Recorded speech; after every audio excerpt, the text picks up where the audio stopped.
Herman Cain loves that. Make me feel right at home. So nice to have you here. What do you Great. think? Will these, what we expect to be sanctions as early as today by the U.S., firing back at Vladimir Putin, how much impact will they have? Zero. We have a new sheriff in town. His name is Donald J. Trump. Obama is trying to go out with some hyperbole.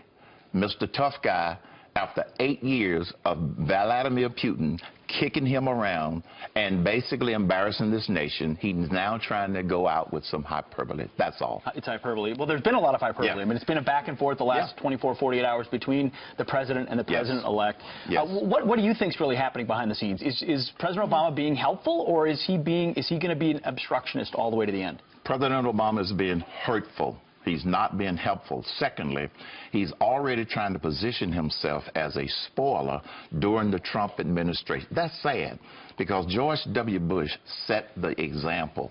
He said, I'm going to shut up, get out of sight, and let the new president be president.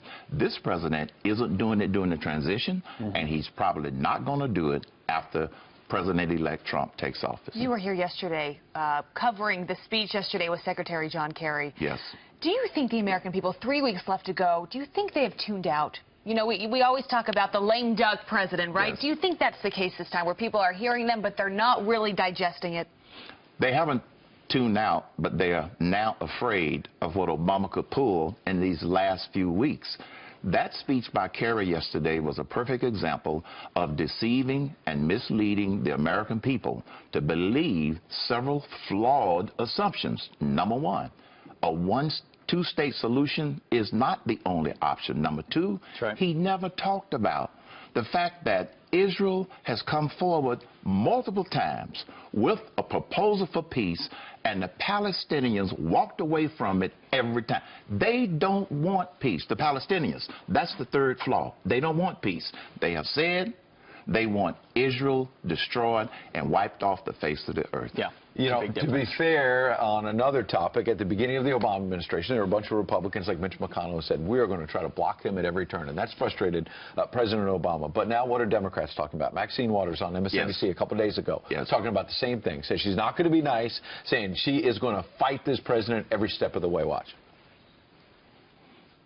He's called names, he's lied, he's done everything to show that he really doesn't have good values and he can't be trusted. Why should we work with someone that we can't trust? He'll tell you one thing today and another thing tomorrow. As a matter of fact, those people who voted for him ought to be really concerned about the fact that he's already backpedaled on some of the promises that he made. And so, no, I have no intention of pretending everything's all right, that we're going to work together.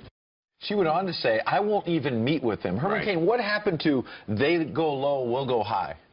They are not going to go high. And the only people that believe Maxine Waters are the people that vote for her. Everything she said about Donald Trump is simply not true. But she knows, and some of the Democrats knows, they can get away with deceit. They can get away with divisive comments. Not wanting to meet with him is a divisive comment. And they know they can get away with dishonesty.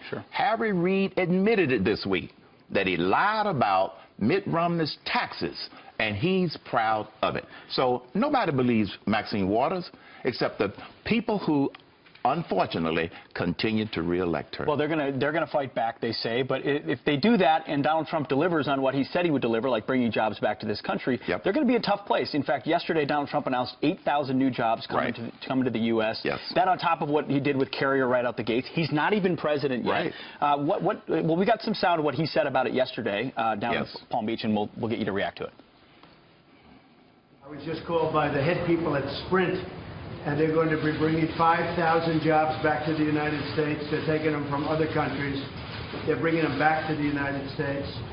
And also OneWeb, a new company, is going to be hiring 3,000 people. So that's very exciting.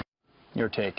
Did you see me raising the roof when I walked in? You did. You were I wanted to do it with you. I thought it was because you were here. It's called the tone from the top, and it's driving liberals crazy. The tone from the top has a ripple effect. People are calling Donald Trump saying, okay, are you making special deals? I don't know. He's probably saying, no, I'm going to get my tax cuts through.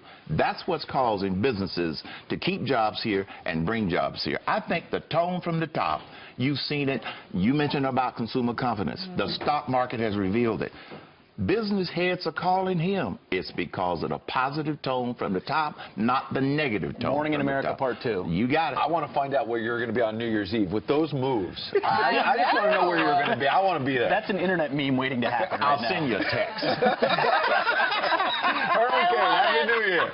Happy New Year in 2017. Enjoy it. Happy New Year. Heather, now, what do you think of those dance moves? Dance, Right? But we're going to have to do a competition with John Bolton, right? Oh, yeah. John Bolton? Dance off.